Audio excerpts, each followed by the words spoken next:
तो कोड तो मिल ही रहा है, लेक्चर भी मिल जाएगा आपको, ठीक है। नाउ यहाँ पे हम जो है डिस्क्रिप्टिव लिस्ट, ठीक है। तो डिस्क्रिप्टिव लिस्ट में सबसे पहले हम जो है हेडिंग डाल देते हैं H1 डिस्क्रिप्टिव लिस्ट, एंड इसके बाद में आप क्या करोगे, DL आप बनाओगे, DL, ठीक है। अब आप चाहो तो VS कोड पे काम करना शुरू कर सकते हो, आपकी प्रैक्टिस हो गई है तो। DL के अंदर आप सबसे पहले क्या दोगे, सबसे पहले आप जो भी आपका जो लिस्ट आइटम है उसका जो टर्म है वो आप दोगे। तो DT की हेल्प से आप टर्म दोगे, कोई भी जो टर्म है वो दे दो, लाइक हम यहाँ पे जयपुर ले रहे हैं, ओके। और जयपुर के बारे में आप कुछ बताना चाहते हो तो हम यहाँ से सर्च कर लेते हैं जयपुर, ठीक है। और यहाँ से इसको कॉपी कर लो,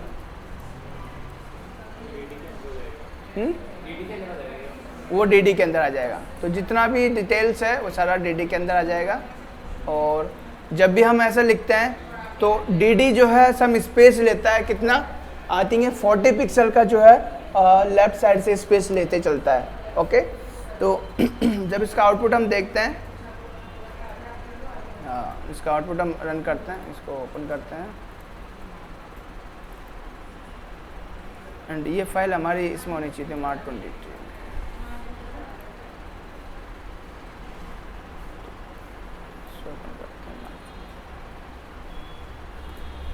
ठीक है। जब इसको ओपन करते हैं तो जयपुर के बाद में थोड़ा सा स्पेस आ रहा है, स्पेस के बाद में जो है हमें क्या मिल रहा है, जो उसका डिस्क्रिप्शन है वो मिल रहा है, ओके। तो ये हमारा डिस्क्रिप्टिव लिस्ट है। और इसके बाद में आप चाहो तो और भी जो है कंटेंट आप पुट कर सकते हो, लाइक जयपुर के बाद में आप जोधपुर दिल्ली दे दो, ठीक है, दिल्ली। और उसके बाद में DD एलिमेंट, और यहाँ से जो DD एलिमेंट हम बना रहे हैं, ये रहा दिल्ली, इसको कॉपी कर लो और यहाँ पे पेस्ट कर दो,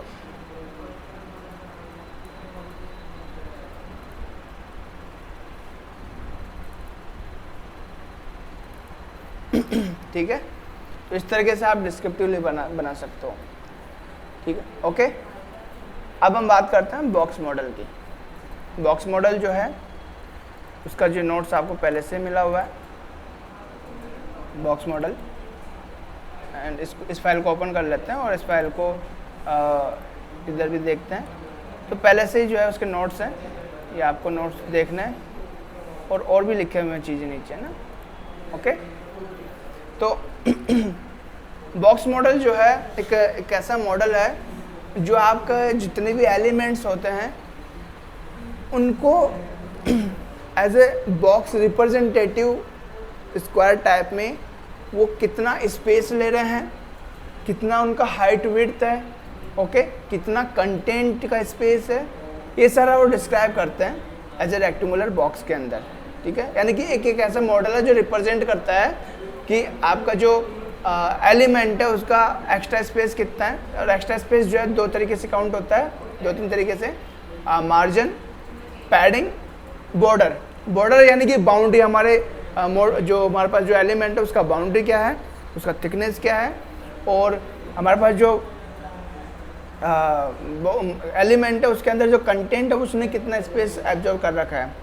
तो ये सारी चीज़ें हमें कौन बताता है, बॉक्स मॉडल बताता है, ओके। तो बॉक्स मॉडल जो है अलग से ही रिप्रेजेंट किया जाता है हमारे वेब पेज के अंदर। तो अगर हमारे पास में कोई एक वो है,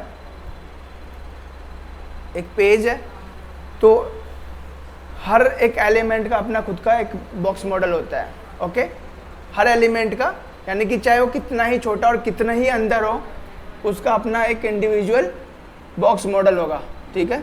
मतलब इंडिविजुअल मतलब उसका खुद का अपना होगा, ओके।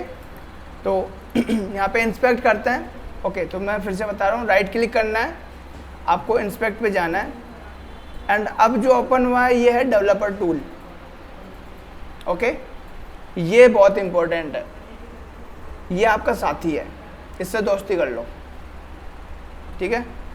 तो जी नीचे आओगे तो यहाँ पर दो सेक्शंस आपको हमेशा मिलेंगे जो कि बाय डिफ़ॉल्ट सेट हुए होते हैं। पहला होता है एलिमेंट सेक्शन, ठीक है, दूसरा जो है स्टाइल सेक्शन।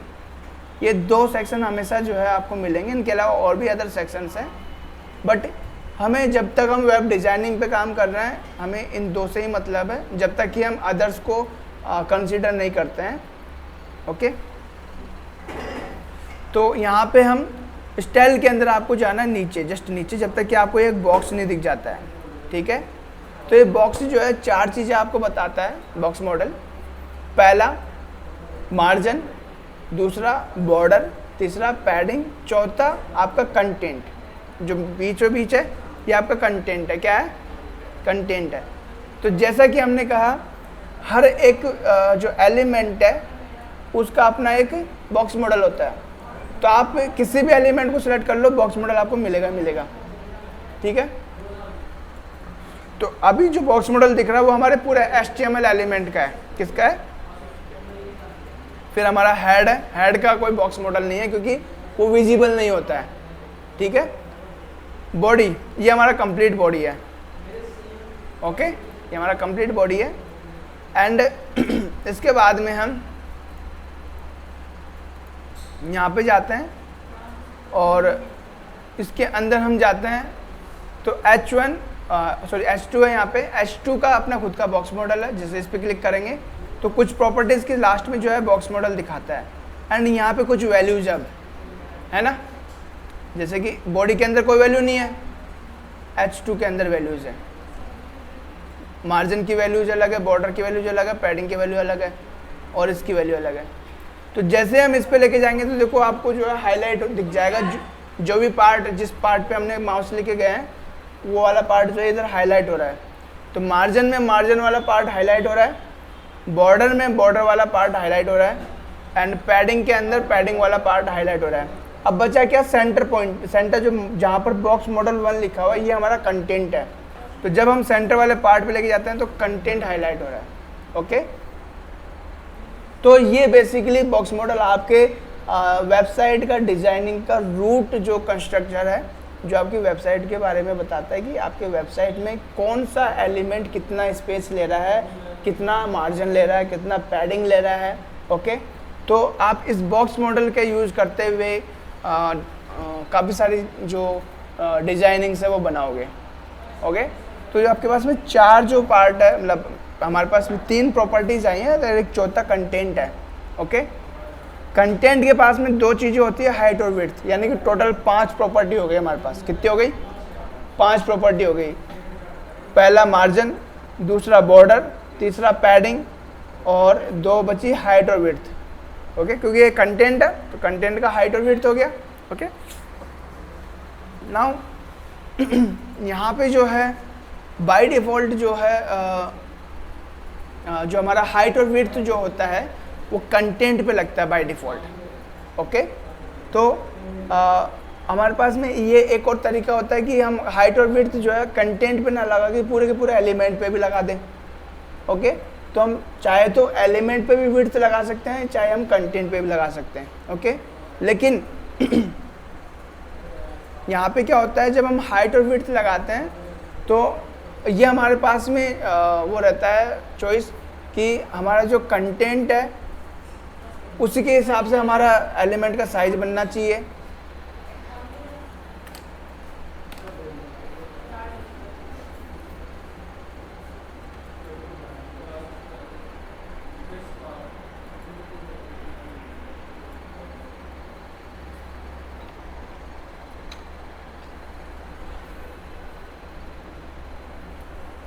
जो कंटेंट है उसके पास में हाइट और विड्थ है, और जब भी हम हाइट और विड्थ लगाते हैं तो ऑटोमेटिकली हमारा जो एलिमेंट है उसके अकॉर्डिंग साइज ले लेते हैं, ओके।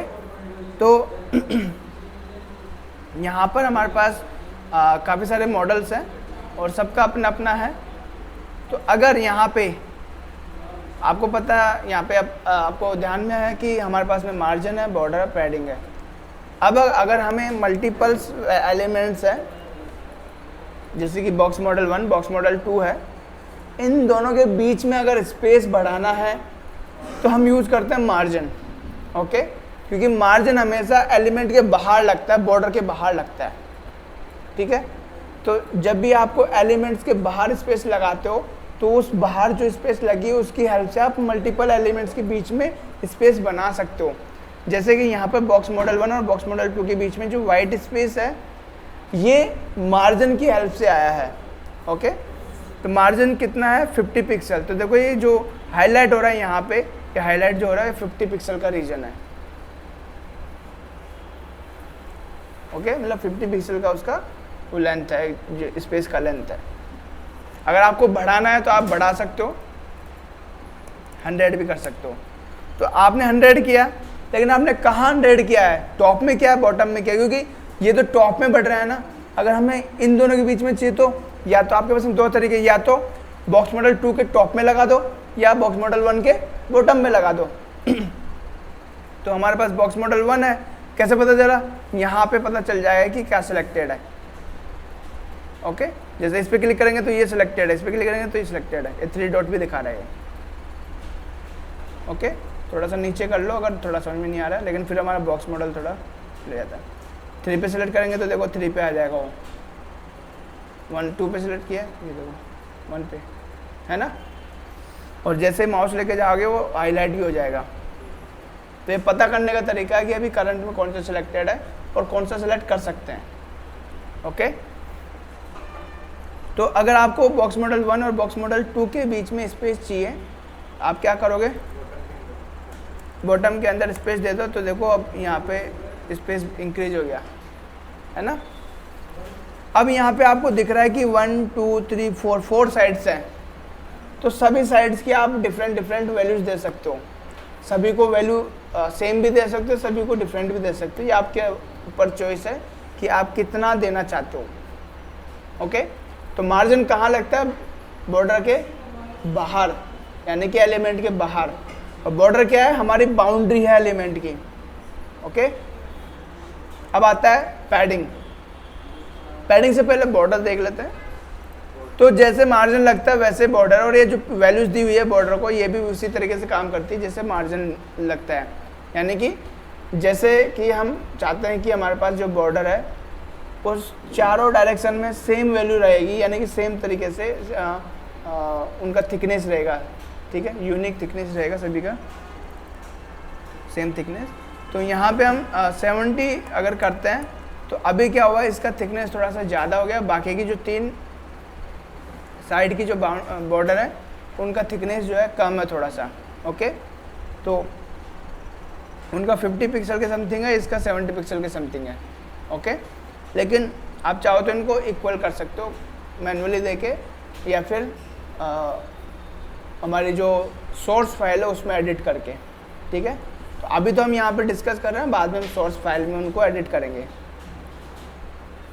यहाँ तक कोई डाउट है क्या? ओके, तो बॉर्डर हमारे एलिमेंट का बाउंड्री हो गया। इसके बाद में पैडिंग। पैडिंग भी सेम वे में हम डिफाइन करते हैं जैसे कि हमारे पास में बॉर्डर और मार्जिन डिफाइन की हुई है। और यहाँ पर भी वही 4 वैल्यूज है हर एक डायरेक्शन के लिए, टॉप बॉटम लेफ्ट राइट के लिए। तो ये एक्चुअल में क्या होता है, इंटरनल स्पेस होता है बॉर्डर के अंदर। बॉर्डर के बाहर तो मार्जिन हो गया, बॉर्डर के अंदर अगर आपको स्पेस बनाना है, ठीक है ना, तो स्पेस कहाँ बनेगा, ये स्पेस बनेगा हमारे कंटेंट और बॉर्डर के बीच का, है ना। तो यहाँ पे क्या है, जैसे ही हमने 50-50 पिक्सल सभी जगह से सेम अमाउंट में हमने पैडिंग दिया है, तो क्या हुआ, वेल इसका कलर थोड़ी देर के लिए हम चेंज कर देते हैं क्योंकि ये थोड़ा विजिबल नहीं है। तो कलर थोड़ी देर के लिए इसको कर देते हैं ये। तो जैसे ही हम पैडिंग पे लेके जाते हैं तो देखो वो हाईलाइट हो रहा है ना, ठीक है।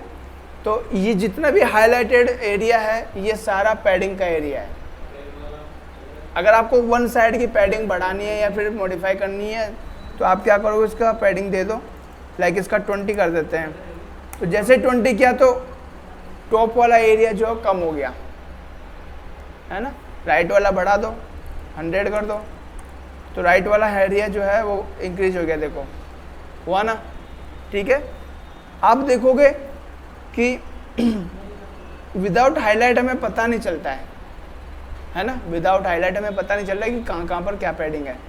ओके, वैसे अगर वो देखे तो वो ट्रांसपेरेंट है, हमारा जो पैडिंग का एरिया वो ट्रांसपेरेंट है, यानी कि अगर हम बैकग्राउंड कलर लगाते हैं तो बैकग्राउंड कलर पैडिंग वाले एरिया पे भी लगेगा,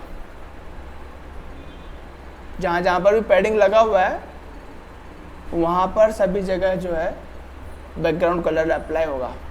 ये आपको ध्यान में, पैडिंग के अंदर, मार्जिन पे नहीं, पैडिंग के अंदर मार्जिन का कोई कलर नहीं होगा। मार्जिन का कलर डिफाइन करता है जिस एलिमेंट पे हम मार्जिन लगा रहे हैं, जिस एलिमेंट पे हम मार्जिन लगा रहे हैं, अगर वो एलिमेंट किसी दूसरे एलिमेंट का चिल्ड्रन है, ठीक है, और अगर हम उस पेरेंट वाले एलिमेंट पे बैकग्राउंड कलर लगा रहे हैं ना, तब तो मार्जिन वाले एरिया पे भी हमारे को साफ दिखेगा बैकग्राउंड का, ठीक है। तो ये ध्यान रखना आपको, समझ में आ गया। तो ये सिंगल H2 एलिमेंट है, लग हमें से रहा है कि जैसे ब्लू एक अलग एलिमेंट है, उसके अंदर हमने एक H1 रखा है, जबकि ये पूरा सिंगल H2 एलिमेंट है। ओके, तो हमारे H2 एलिमेंट को हमने चेंज कर दिया है, मॉडिफाई कर दिया है। तो हम हमारे एलिमेंट्स को मॉडिफाई कर सकते हैं। कंटेंट में क्या करना है, कंटेंट में आप कलर दे सकते हो, इसकी साइज बढ़ा सकते हो, ठीक है, इसकी साइज, इसका विड्थ और हाइट बढ़ा सकते हो, काफ़ी सारी चीज़ें आप कर सकते हो। ओके, नाउ तो अभी हमारे पास में 5 प्रॉपर्टी आ गई, हाइट, विड्थ, मार्जिन, बॉर्डर और पैडिंग। अगर आप मार्जिन, बॉर्डर, पैडिंग और हाइट और विड्थ इस तरह के ले सकते हो, ऐसे ले लो, या फिर टॉप टू बॉटम या बॉटम टू टॉप, अपने हिसाब से जो भी ठीक लगे आपको। तो बॉक्स मॉडल में हम यहाँ पे जो है एक्स्ट्रा चीज़ें जो हमने पहले मेंशन नहीं की थी, यहाँ पे हाइट और विड्थ ले लो ना, विड्थ ले लो। ओके, अब हम इनको डिफाइन करना सीखते हैं। तो नया फाइल बनाते हैं, यहाँ पे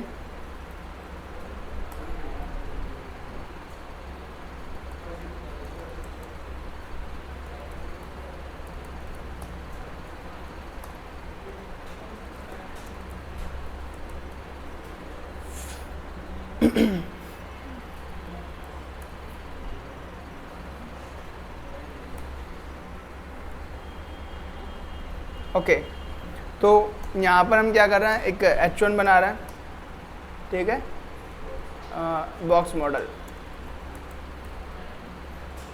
एंड इसको रन करते हैं।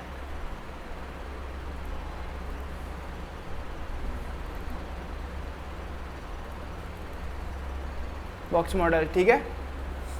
अब सबसे पहले क्या देना, सबसे पहले बॉर्डर देंगे, ताकि हम ये बता सकें कि पैडिंग कौन सा है, मार्जिन कौन सा है ना। तो हमने यहाँ पर एक और चीज़ हम आज कर रहे हैं, नहीं वो कल करेंगे, ज़्यादा हो जाएगा, ठीक है, आज सब इतना ही करेंगे हम। यहाँ पर हम कर रहे हैं स्टाइल एलिमेंट, और यहाँ पर भी स्टाइल एलिमेंट लगा रहे हैं बॉडी पर, ठीक है, दोनों जगह पे। एक में हम क्या दे रहे हैं, बैकग्राउंड कलर, बैकग्राउंड कलर इस तरीके से आपको बैकग्राउंड कलर लिखना है, और उसके अंदर जो भी कलर आप देना चाहते हो, तो एक्वामरीन हम दे रहे हैं, और बाद में सेमीकोलन आपको लगा देना है। तो जैसे हम करते हैं, कलर चेंज हो गया, तो ये हमारा बैकग्राउंड कलर अप्लाई हो गया, ठीक है। आप इस तरीके से बैकग्राउंड कलर लगा सकते हो, बट हम इस तरीके से नहीं लगाते हैं, हम जो स्टाइलिंग के जो दूसरे पैटर्न्स हैं उनको यूज़ करते हैं, दूसरे तरीके हैं जो उनको यूज़ करते हैं, तो वो हम कल से शुरू करेंगे। आज हमारा बॉक्स मॉडल इसलिए ज़रूरी था क्योंकि जो बेसिक प्रॉपर्टीज़ होती है, हाइट, विड्थ, बॉर्डर, मार्जिन, ये सारी चीज़, ये हमें पता होना चाहिए, क्योंकि ये आगे जाके यूज होती है, हर बार यूज होती है, बार बार यूज होती है। ओके, तो यहाँ पर हम बॉर्डर लगा रहे हैं, सबसे पहले बॉर्डर, एंड बॉर्डर आप अपने हिसाब से कोई सा भी लगा सकते हो, अब यहाँ पे क्या होता है, बॉर्डर जो हम प्रॉपर्टी ले रहे हैं उसमें 3 जो वैल्यू देंगे, कौन कौन सी, बॉर्डर थिकनेस, बॉर्डर का टाइप हो गया, बॉर्डर स्टाइल, और उसके बाद में जो कलर है बॉर्डर का वो देंगे। तो हम यहाँ पे 10 पिक्सल ले रहे हैं, सॉलिड ले रहे हैं, और यहाँ पे ब्राउन ले रहे हैं, ठीक है। तो बॉर्डर का थिकनेस बढ़ गया। अब अगर आपको अब पता चल जाएगा, अब क्या होगा भाई, हमें क्लियरली विजिबल होगा कि हम बाहर पैडिंग बाहर स्पेस बना रहे हैं, अंदर स्पेस बना रहे हैं। अंदर स्पेस बनाएंगे तो बॉर्डर और कंटेंट के बीच का जो स्पेस है वो इंक्रीज हो जाएगा, इनके बीच का जो गैप है वो इंक्रीज हो जाएगा। और अगर हम मार्जिन लगा रहे हैं तो मार्जिन लगाने से क्या होगा, जो हमारा बॉडी है, मतलब बॉडी मतलब आउटर इसका एलिमेंट, पेरेंट एलिमेंट कौन, पेरेंट एलिमेंट, ठीक है, और H1, इन दोनों के बीच में, इन दोनों की जो बॉर्डर है, इन दोनों की जो बॉर्डर है, इनके बीच का गैप जो है बढ़ने शुरू हो जाएगा, ठीक है। तो यहाँ पर हम मार्जिन लगाते हैं, सेकंड प्रॉपर्टी मार्जिन। और मार्जिन लगाने का जो है अलग अलग तरीका है, जो कि हमने इसमें डिस्कस किया हुआ है। कहाँ गया बॉक्स मॉडल में डिस्कस किया हुआ है। तो यहाँ पर हम सिंगल वैल्यू भी दे सकते हैं, डबल वैल्यू भी दे सकते हैं, ट्रिपल और फोर्थ वैल्यू भी दे सकते हैं। तो मोस्टली हम ये 3 पैटर्न जो है लगाने के ये यूज़ करते हैं। आप सिंगल वैल्यू दोगे पैडिंग में तो चारों डायरेक्शन में लग जाएगा, ओके। अगर आप 2 वैल्यू देते हो पिक्सल के अंदर तो वो टॉप एंड बॉटम में लगेगा पहला वैल्यू, दूसरा वैल्यू लेफ्ट और राइट में लगेगा, ठीक है।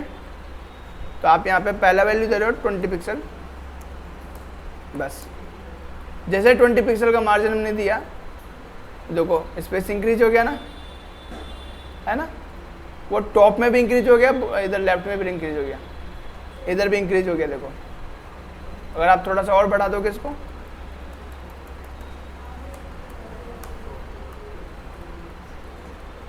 तो देखो और ज़्यादा इंक्रीज हो गया। अब बिकॉज हम सेम सभी डायरेक्शन में दे रहे हैं ना, तो टॉप बॉटम लेफ्ट राइट सभी में लग रहा है। वो इंस्पेक्ट करोगे तो आपको पता चलेगा कि वो सभी डायरेक्शन में लग रहा है। तो हमारे H1 को सेलेक्ट कर लो और नीचे बॉक्स मॉडल पे जाओगे तो देखो सभी जगह मार्जिन लगा हुआ है ना। ये जो बाकी का जो गैप बच रहा है ना यहाँ पे, देखो अगर आप कॉर्नर में गैप देखोगे तो जो बॉक्स मॉडल का जो हाईलाइटेड रीजन है उसके लेफ्ट साइड में राइट साइड में हल्का सा गैप है। ये गैप एक्चुअल में क्या है, बॉडी का पैडिंग है। क्या है ये, बॉडी का पैडिंग है। ये वाला जो दिख रहा है ना आपको, यहाँ पे गैप दिखता है। तो अगर हम बॉडी को सिलेक्ट करेंगे ना, बॉडी को, तो बॉडी का जो है यहाँ पे जाओगे और एक मिनट,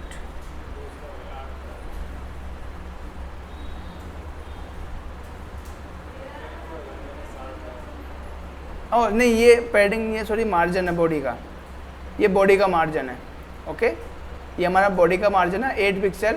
और अगर हम इसको 0 कर देते हैं, इसको भी 0 कर देते हैं और इसको भी 0 कर देते हैं, तो अब क्या होगा, हमारा H1 के बीच में कोई गैप नहीं है। देखो अब गैप नहीं है ना, ओके।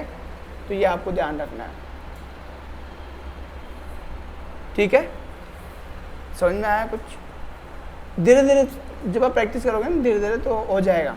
0 कहाँ से किया आपने? हमने बॉडी को सिलेक्ट किया, जैसे बॉडी को सिलेक्ट किया हमने यहाँ पर जो है लेफ्ट और राइट का मार्जिन हटा दिया, ठीक है। तो वो बॉडी पे ऑटोमेटिकली जो है मार्जिन लेफ्ट 0 और मार्जिन राइट 0 पिक्सल यहाँ पे आ गया, ओके।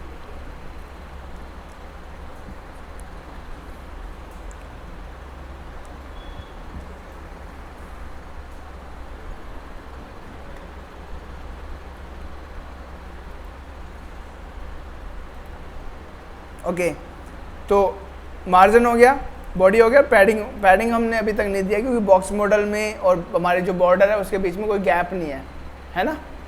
तो अगर आप यहाँ पे पैडिंग बताते हो, यहाँ पर अगर हम पैडिंग बताते हैं 40 पिक्सल, तो अब क्या होगा, हमारा जो कंटेंट है उसके बीच में और हमारा जो बॉर्डर है उसके बीच में गैप आ जाएगा,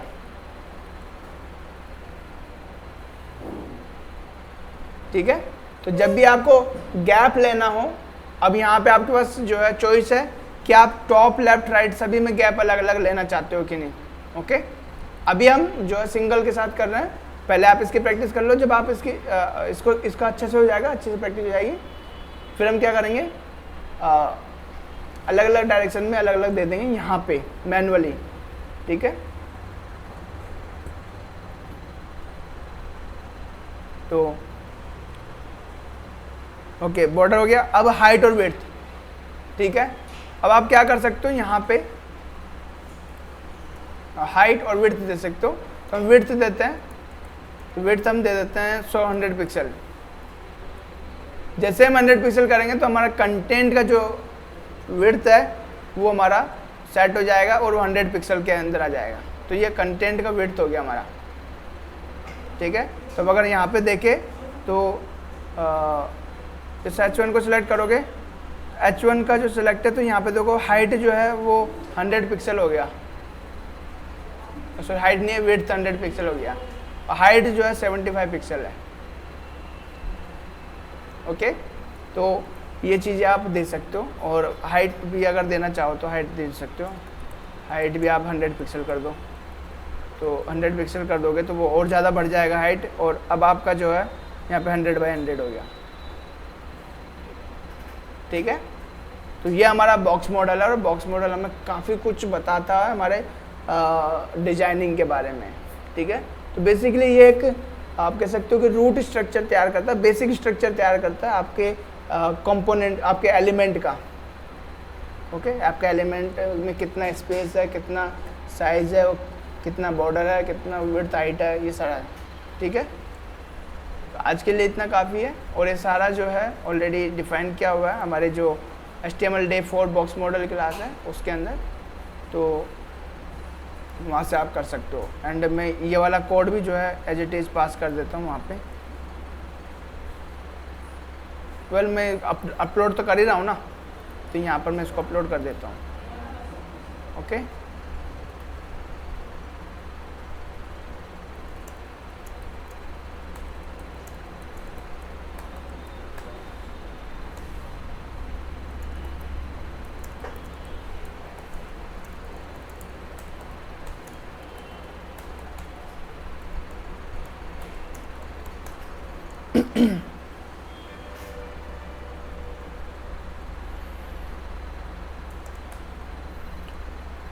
ओके, तो ये हमारा आज का हो गया है।